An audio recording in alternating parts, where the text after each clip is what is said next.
March 1st, 2022, St. Petersburg, Russia. We just arrived here. It's like the only ATM in the entire city that's available. We got screamed at by the guards, telling us that there's no money in the ATM and that we should leave immediately.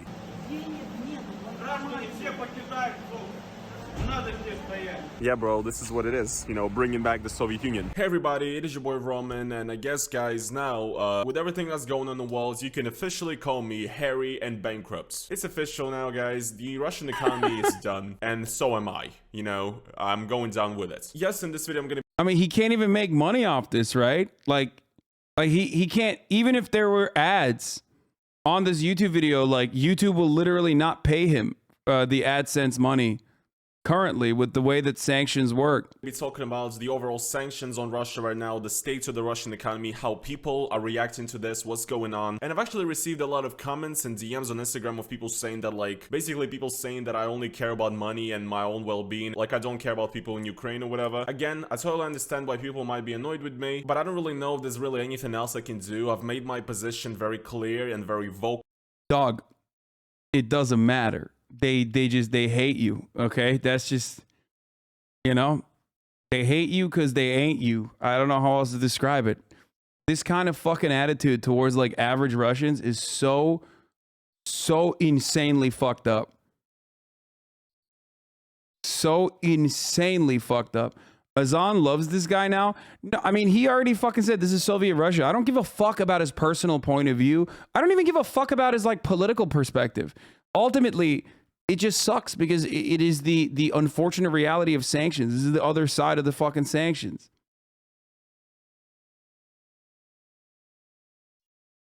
Same hair? Yeah, that too. It's such a weird thing also to see. It's such a weird thing to see people like celebrate, you know, fuck these people, like they're at fault. Like they have no say in this, you know? They have no fucking say in this whatsoever. What do you want? And this channel has always been about my daily life in Russia and just lives of regular Russians and what it's like to be in Russia. So I think it's only right if I make this video to talk about how Western sanctions and also Russian counter-sanctions affect me right now in Russia. Because I'm really fucking concerned and I'm completely fucked, basically. I'm fucked. Also, guys, one thing I want to say before we get into this is that in the current situation, the future of Western social media in Russia is very uncertain. I actually would not be surprised if like YouTube or Instagram or whatever actually get blocked. So I made a Telegram channel, Roman_NoFuckers. Go and follow it. I post updates there. So yeah, if you want to keep up with me, follow it just in case. But now let's get into the video. So the sanctions, these are really bad. I mean, honestly, the Russian economy... Isn't that the whole point of sanctions, to put pressure on the populace to affect change from within? Yeah, but it doesn't fucking matter if, one, the country that you're trying to implement sanctions on is already an economic powerhouse, and two, the country that you're trying to implement sanctions on is already powerful enough to withstand it does not care about the fucking safety and security of its own citizens.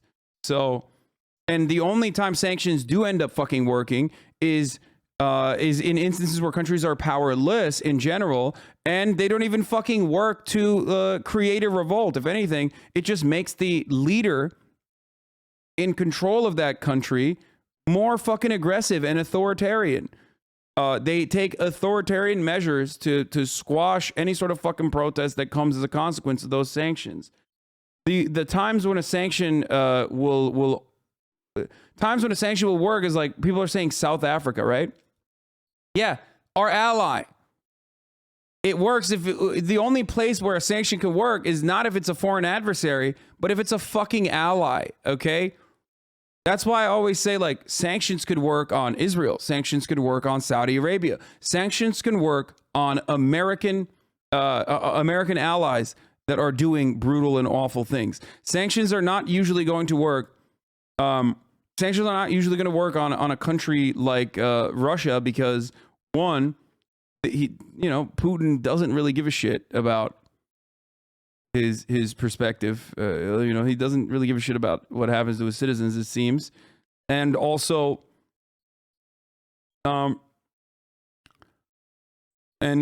he has enough power, like he currently is flexing to be able to withstand the sanctions.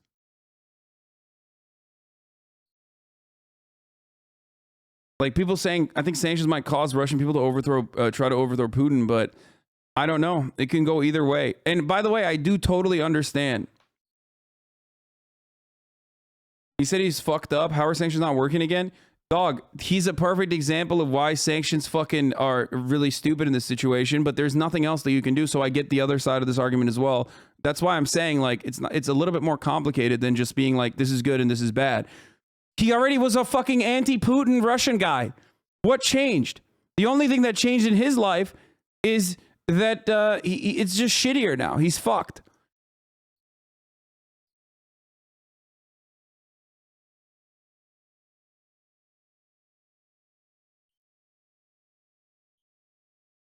Economy is in shambles right now, and look, it's really hard because I feel like for the majority of the time, like before when sanctions were imposed on Russia, the majority of them were imposed to like harm the elites. Right now the sanctions are very much there to, you know, cripple the Russian economy as a whole, and also to make the average Russian suffer, should I say. And I guess the overall thought process of the Western countries is that like if people in Russia really get it hard, then they might actually, you know, rebel or whatever, but I don't really think that's gonna happen, honestly. And also because the sanctions that I impose right now in Russia, I mean, these pretty much harm the average person. And honestly, I'm not gonna try to give you guys like a complete list of what happens. I'm gonna, I guess, pinpoint the main ones, kind of describe what that does to me and the average Russian. But yeah, guys, I mean, at this point, it's really hard to keep up with this. You know, when you, like every single hour I open the news and I see that some new sanction has been imposed, some new company stopped working in Russia, some new service decided to shut down its operations in Russia. And at this point, like, yeah, people who were pro-Putin before aren't going to blame him for the sanctions now. They're going to blame the West and see Russia as the victim of international community turning against them.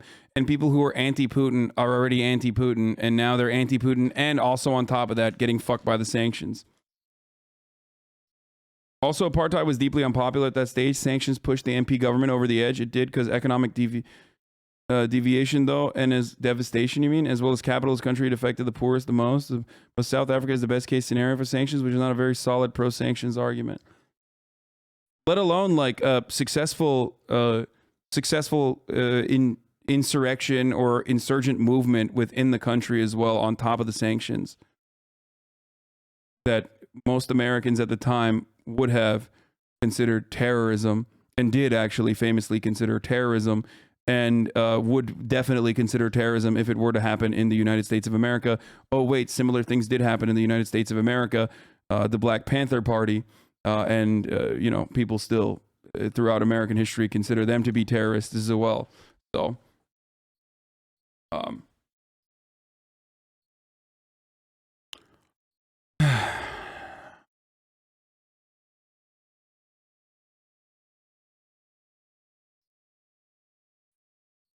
but once again, the sanctions itself ultimately become a finger wagging operation that ends up harming. You know, it makes it seem like we're doing something because there's not really much you can do because Russia is a nuclear superpower, right? Because so you can't engage in military action because that would mean world war. Okay.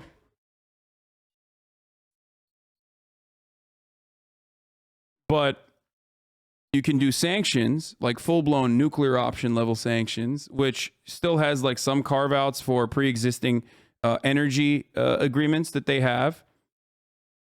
And then also on top of that, like we saw in the UK, carve-outs for specific oligarchs that, you know, command a significant portion or have a significant portion of British interests, for example.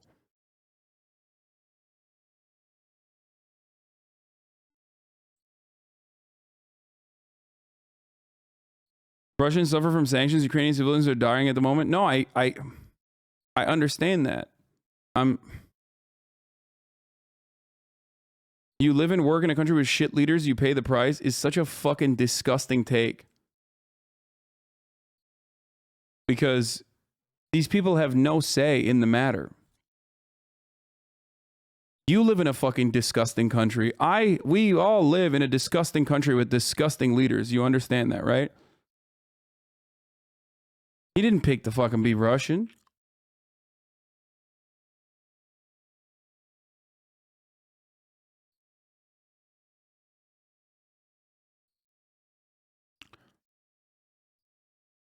I don't know. But I get the other side of the argument too. Is like, what are you supposed to do? You can't do anything. You can't like continue to fucking trade with Russia and allow them to fund their war efforts. You're directly funding, even when you're doing, even when you're currently engaging in energy trades, energy agreements. You're still helping Russia fund its fucking war effort. You know what I mean? So the alternative in this situation is like sanctions also have to come with a.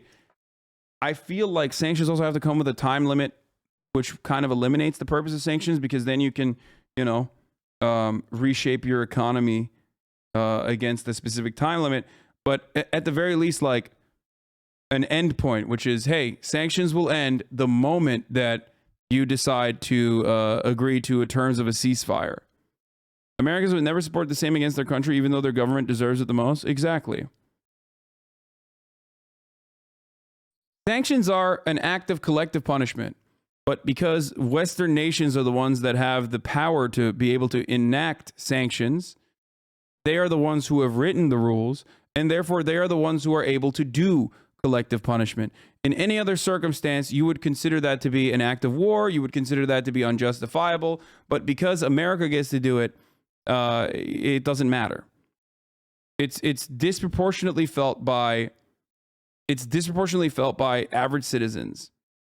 Okay? Just average citizens who will suffer the consequences of said sanctions. They can work if they're done towards allied nations, which rely on our financial and material support.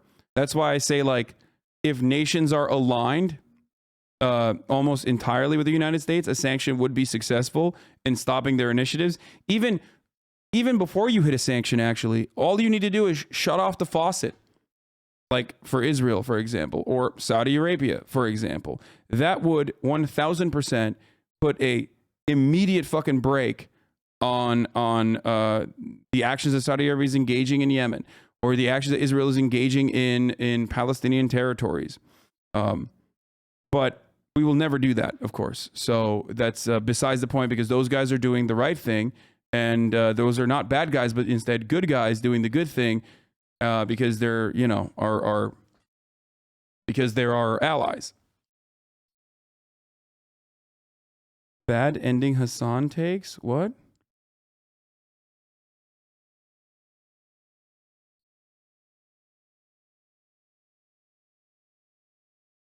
In some parts of the United States, boycotting Israel is literally illegal. Yes, yes. In most of the red states where they love freedom of speech and freedom of expression and freedom to be able to protest, in all of those states, free speech and the First Amendment just means you should be able to say the N-word without any repercussions and nothing else. Those are the same states where you have to literally fucking sign a pledge of allegiance to Israel and state that you will never join BDS, boycott, divestment, and sanctions, to be able to fucking teach at a public school. Like, that's literally what you have to do in Arizona. You have to do that in Texas, and all these fucking places where those yee boys who are like, yeah, fuck yeah, we love free speech, baby, will literally be like, you can't even fucking protest against Israel if you want to be if you want to work with the state government. I get it, nobody fucking likes us. Anyway, the sanctions are as harsh as they could have been, I guess. I mean, Russia got cut off from SWIFT, which is already an issue for me. Basically, long story short, if we're talking about me right now, like, I'm not able to get paid at all right now. From YouTube and from Patreon, guys, I can... How come you don't say none about the black people in Ukraine? I've said something about African refugees in Ukraine every single day. Every single day. So far. Like, every single fucking day. As a matter of fact, let's see if you've been in the chat. How do you feel about them leaving black people behind in Ukraine? Ukraine don't care about black people. Well, last time you asked that question, I probably answered you or covered it on that day. Very strange. I've covered it every single day. I covered it today as well. not get paid. I've gotten a lot of Patreon donations from you guys, you know, trying to support me and everything, but I think it's gonna be a while before I'm able to withdraw those funds, you know. I have like a registered business account in Russia, I pay taxes and everything, and both of the banks that I had my business accounts in are sanctions and are cut off from SWIFT. I cannot make money on either of them right now. It's either, you know, I try to make a new bank account, but also the problem is that even if I make a new bank account, like a bank account in a bank that has not been sanctioned yet, nobody can guarantee that those banks wouldn't be cut off from SWIFT either. So yeah, right now guys, I mean, I'm not like starving or anything. I have savings which are burning down every second because well, it seems like having dollars in Russia right now is not even safe anymore, because you know, I thought I'm like a smart guy because I had a lot of my money in USD as opposed to rubles, and I was like, well, if the economy crashes, I'm gonna be sort of fine anyway. But right now it doesn't really seem like having dollars in your bank account is even safe, because banks are running the fuck out of foreign currency. We just arrived here at the only ATM of the greatest bank in Russia, Tinkoff. Actually a pretty good bank, to be honest, but not in the state of the economy currently. If you go online right now and look at the ATM map of that particular bank, and I got some money in it, it's like the only ATM in the entire city that's available. And it said that it had dollars, euros, and some rubles, like 300,000. Which is gonna be worth like $2 by tomorrow anyway. But yeah, this is it. There was like a huge line in the back. We got told that it does feel like a necessary evil in this situation. I get it. Like it's not something that I can give like a 100%. Like this is a 100% absolutely not like attitude on. It just doesn't. I don't think it's like actually harming the people that it's supposed to though. But what are you supposed to do? Like, there's nothing else. There's nothing else. If it's, there's nothing else. The only other thing you can do in this situation, you have to try to cripple, you have to try to you have to let Russia suffer in some way, right? Like, in any way, you have to try and do something, anything, right?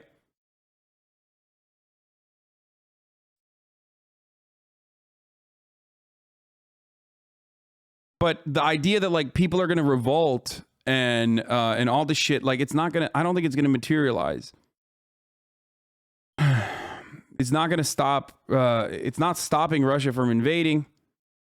The only way I can justify something like this is if you also pair that up with a forcible ceasefire conversation. Russia wants to have ceasefire conversations at the barrel of a gun with Ukraine. Okay. We all know that the main actor in this conflict, one could put an end to all of this bloodshed, is after Russia, of course, is the United States of America. Okay? If both sides can make concessions on a fucking peaceful agreement towards neutralizing Ukraine, which, of course, no matter what happens going forward, is going to fucking despise Russia anyway. So that's like in America's strategic interest to ensure Ukraine is at least on paper neutralized. They'll still fucking despise Russia, don't worry, and they'll still be a strategic asset for you, don't fucking worry, going forward and forever. I feel like that's having ceasefire negotiations by definition done at the barrel of a gun. That's why they call ceasefire. Exactly, but that's what I'm saying. America is like pointing an economic gun at Russia, while Russia is pointing a literal gun at Ukraine. And no, I do not think it's too late for that. I do not think it'll ever be too late for that. There's no, that's how wars end. There's no way in which there is like a total militarily defeat.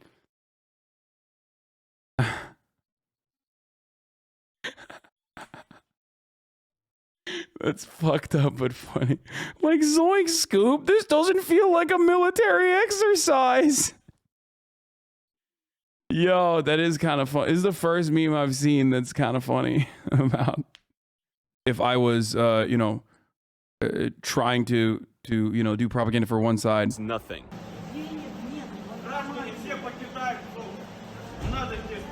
In the beginning of the video, I recorded, that was actually me going in the morning to the ATM, the only ATM in the entire city of St. Petersburg that was on the map, like ready for dollar withdrawal, right? So I went there and there was like a line from there were like 50 people in the line, and before anybody even got to withdraw the funds, people were basically just told that there is no cash available at all. So yeah, things are looking pretty grim. You know, you can't really withdraw dollars from any bank right now. Even withdrawing rubles is pretty hard as well. And I don't know, at this point it really feels like a lot of the USD that I have is gonna just fucking disappear. And and it's not like I can really send it anywhere either because Swift is fucked. So yeah, pretty much anybody right now in Russia that's like kind of like me, who's been making money and paying taxes and everything, who's been making money from abroad, I guess, or in foreign currencies, all of these people are fucked. So these are like IT engineers, you know, YouTubers, streamers, everybody's fucked. What can I fucking say? It's over. It's actually over. And yeah, since the ruble is pretty much crashing every single day, all of my ruble savings, you know, are turning into nothing. That's what I said. You guys can call me hairy and bankrupt now. And people already noticed this as well in like the span of 3-4 days when Russia got sanctioned and everything.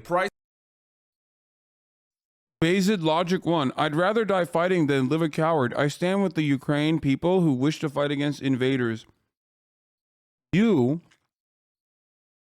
are a neurodivergent YouTube essayist watching pasty little shitbird who has not seen sunlight in the last 18 years of your life.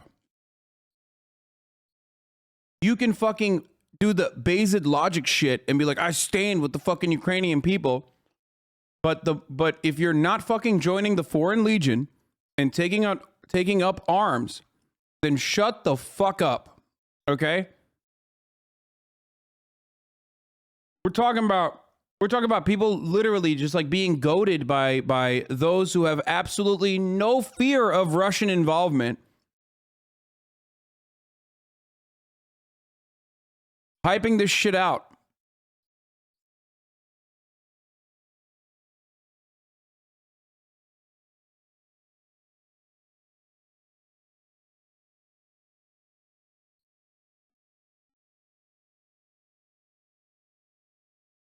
Anyway, prices for tech products like whatever, you know, phones or something went up by like 50-60%. Same is happening right now to apartments, cars, whatever. I mean, I cannot stress this anymore. It is fucking over. Now, one of the more interesting things as well about the current situation is that Vladimir Putin actually signed like an executive order combating the sanctions of the West. Actually, this is really an order that's meant to regulate the flow of like money out of Russia and just the overall flow of foreign currency in Russia. Long story short, the most important part in this order is that, according to it, now, Russians are not allowed to deposit money into their own foreign bank accounts abroad. So, let's say you have a sum of money, like you have cash or whatever, you move to another country, and if you put that money in there, and if you're like a resident of Russia still, well, you're like breaking the law, basically. And another very interesting one that directly affects me is that, according to this like new executive order that's been signed, every single person that is making money from abroad basically in foreign currencies, so that's basically again somebody like me who's getting paid from YouTube or Patreon or Twitch streamers or IT specialists, you know, who work in foreign companies, whatever. First of all, these people, including me, have to, in 3 days after the signing of this order, which was on March 1st or February 28th, they must convert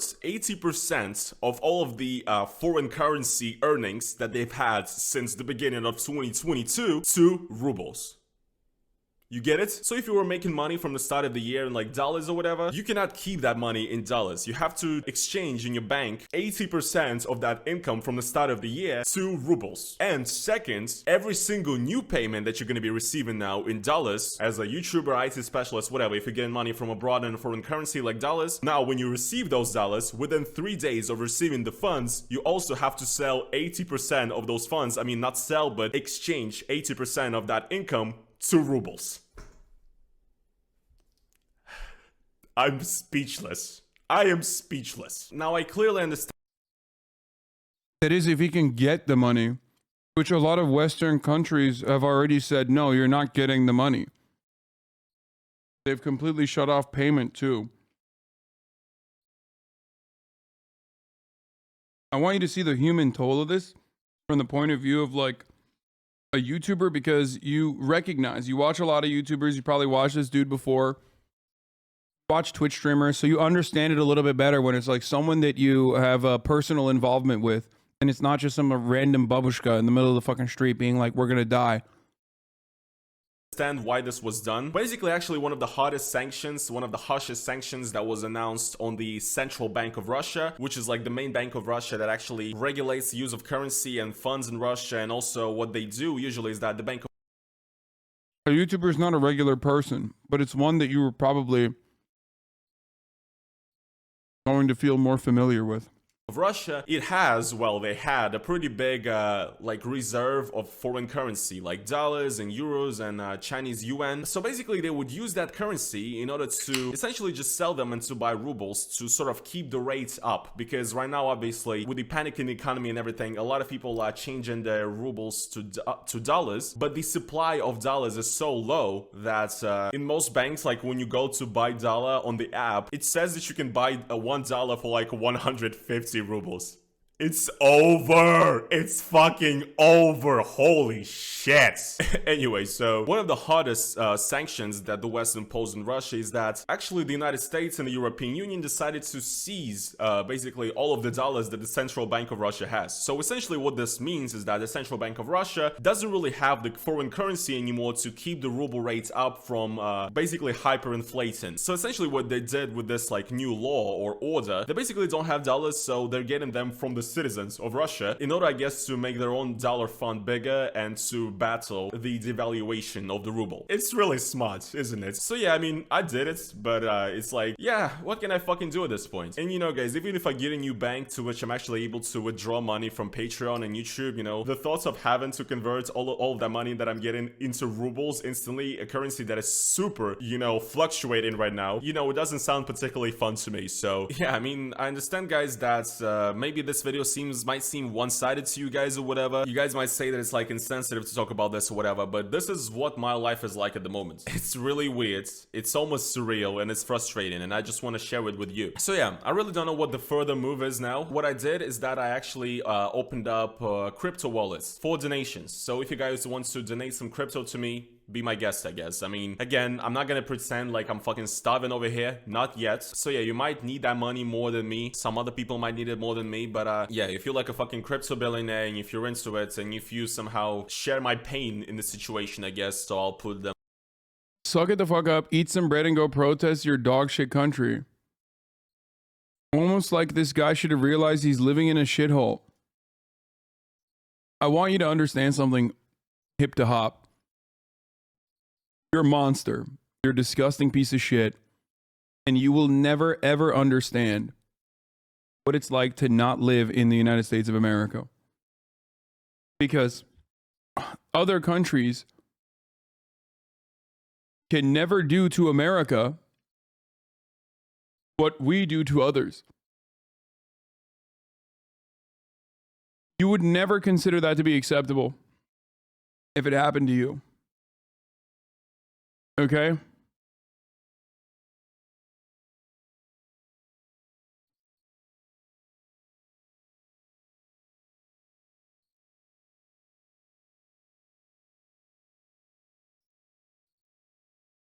I'm friends with the person that can't leave Kharkiv. Sorry, I don't care about this guy. I understand. I'm just showing you the other side of this, okay?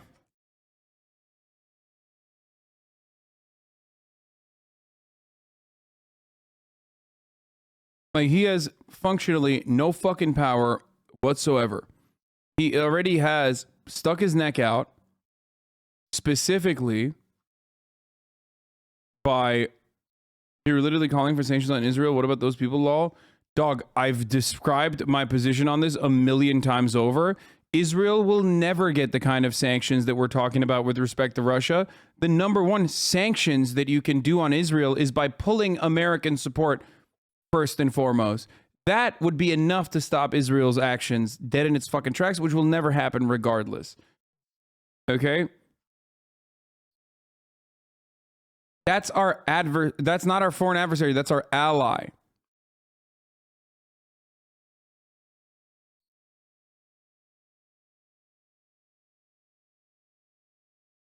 He literally is already sticking his neck out and made another video saying like Russians are against this invasion.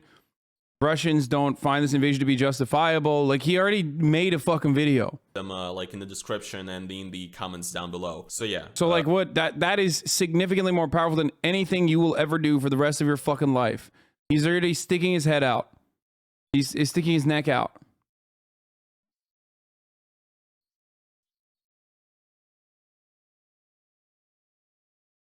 At first you seem neutral on these sanctions, but it seems like you want to repeal them. What the fuck? I want sanctions to come with a fucking an amicable solution.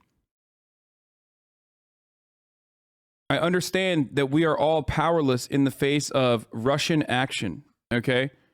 There's nothing we can do considering that Russia is a nuclear superpower, and you're not going to get NATO involved because that would mean nuclear holocaust. So the only thing you can try to do in this situation is at least like either sit back, fingers crossed, hope that like, you know, there's a revolution within Russia, I guess, of starving people that will then turn around and like try to kill Vladimir Putin. Okay? Which is the goal of these sanctions, which is not going to fucking happen.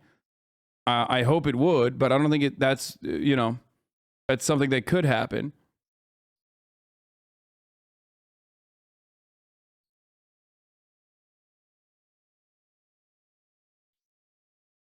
But you're talking about a country where like people don't even fucking, you know, people don't even agree with Vladimir Putin, but there's nothing they can do. There's nothing they can do.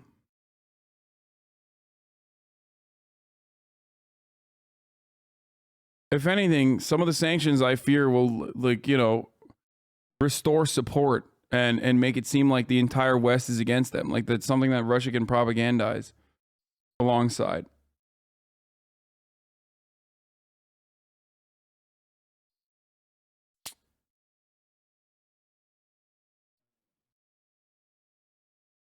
You know that it's not going to be hungry people, but people around him?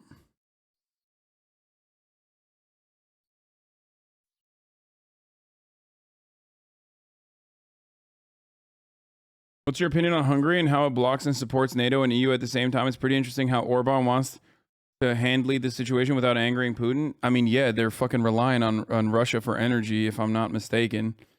So there's that.